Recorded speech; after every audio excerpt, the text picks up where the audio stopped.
Hello दोस्तों, आरसीजीएस classes में आपका स्वागत है। मैं आज एसएससी जीडी के महत्वपूर्ण क्वेश्चन रेशियो एंड प्रोपोर्शन से बताने जा रहा हूं, जो पिछले बार एसएससी जीडी में लगभग एक या दो क्वेश्चन इस चैप्टर से पूछे गए थे। उसी तरह इम्पोर्टेंट क्वेश्चन आज मैं बताने जा रहा हूं। Ratio and proportion. रेशियो किसे कहते हैं? पहली बात, रेशियो किसे कहते हैं? रेशियो दो सजातीय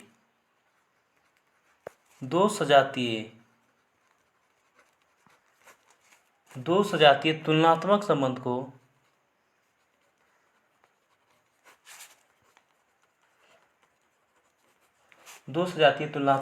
को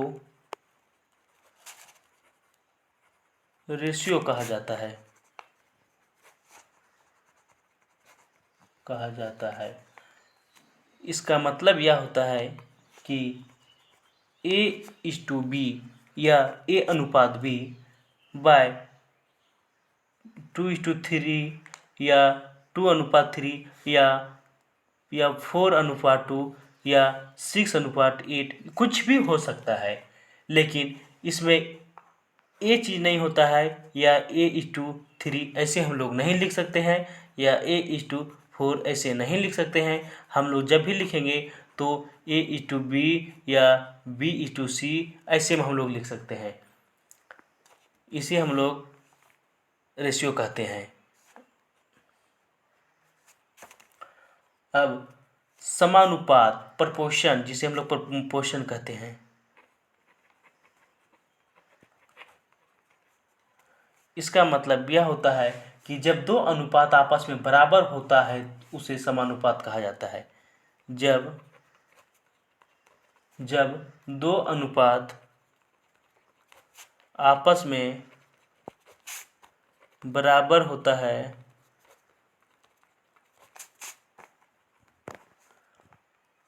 तो इसे समानुपात कहा जाता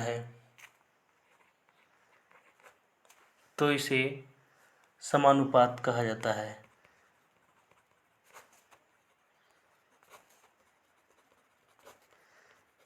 इसका मतलब यह होता है कि A/B या C/D ये दोनों आपस में समान बराबर होते हैं, यानी समानुपात, यानी कि ये दो इधर, बीच में जो होता है वो बराबर होता है। जैसे A/B या C/D, तो ये दोनों के बीच में जो चिन्ह है यह बराबर का चिन्ह कहलाता है।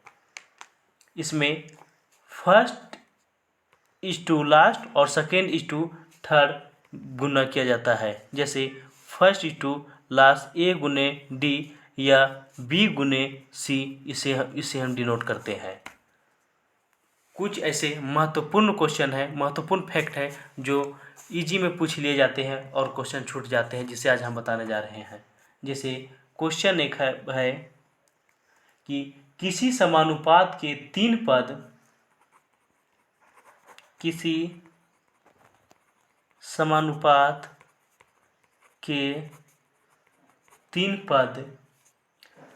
4, 6, 8 है तो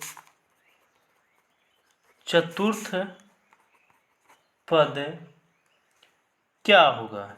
इसका मतलब ये क्वेश्चन कह रहा है कि किसी समानुपात, यानी समानुपात के तीन पद 4, 6, 8 है तो चतुर्थ पद क्या होगा?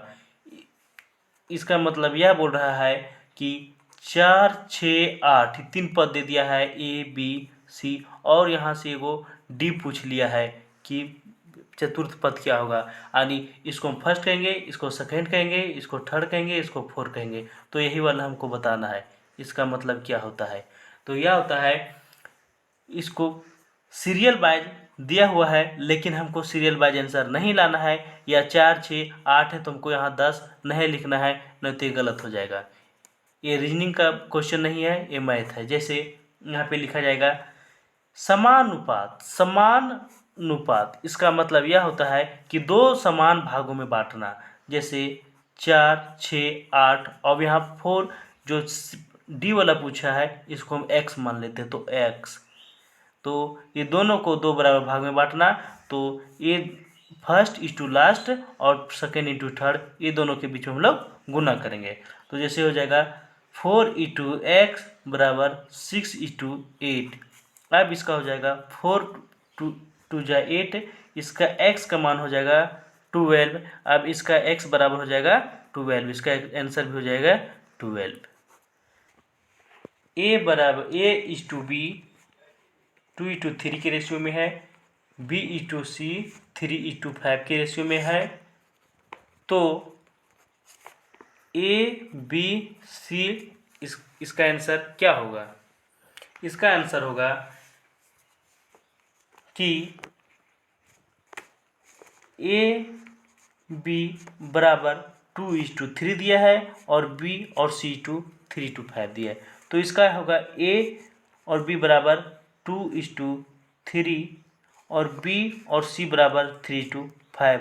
तो यहाँ पे एक ही B है तो हम एक ही लेंगे, या 3 है तो 3 भी सेम है तो हम एक 3 यहाँ से यहाँ ये दोनों में से कन्वर्ट कर देंगे। अगर यहाँ 4 रहता और यहाँ 3 है तो फिर हम आगे अलग प्रोसेस से बनाते, लेकिन A B और C जो है वो B दोनों सेम है और यहाँ वर्ड भी दोनों का सेम है, तो ये वर्ड वहाँ से उठा लेंगे। तो इसका आंसर हो जाएगा A का सामने 2, B का सामने 3 और C का सामने 5। इसका आंसर हो जाएगा 2:3:5 के रेशियो में। यही हो जाएगा मेरा आंसर। नेक्स्ट क्वेश्चन पूछा गया था कि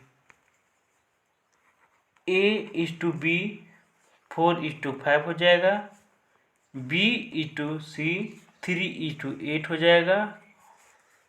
तो इसका है A/B/C का मान क्या हो जाएगा?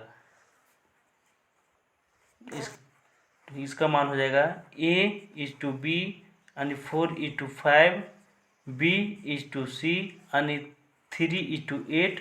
तो इसका मान हो जाएगा, अब यहाँ पे दोनों अलग, B सेम है तो यहाँ भी सेम रहना चाहिए। अब सेम नहीं है तो इधर वाला इधर से गुना और इधर वाला इधर से गुना। तो यहाँ 5 है तो इधर 3 है तो यहाँ 3 से ही हम सब में गुना कर देंगे दोनों में, या इधर भी रहता तो इधर भी हम 3 से ही गुना करते हैं। लेकिन इसका हो जाएगा 3 4 = 12 और 3 5 = 15। सॉरी, इधर हो जाएगा 5 से 3 5 = 15 और इधर हो जाएगा 5 8 = 14। अब इसका आंसर हो जाएगा A का मान, B का मान, C का मान, यानी कि A/B/C 12 15 40। ये हो जाएगा इसका आंसर। अगर आपको वीडियो अच्छा लगे तो लाइक करें और अगले वीडियो देखने के लिए सब्सक्राइब करें।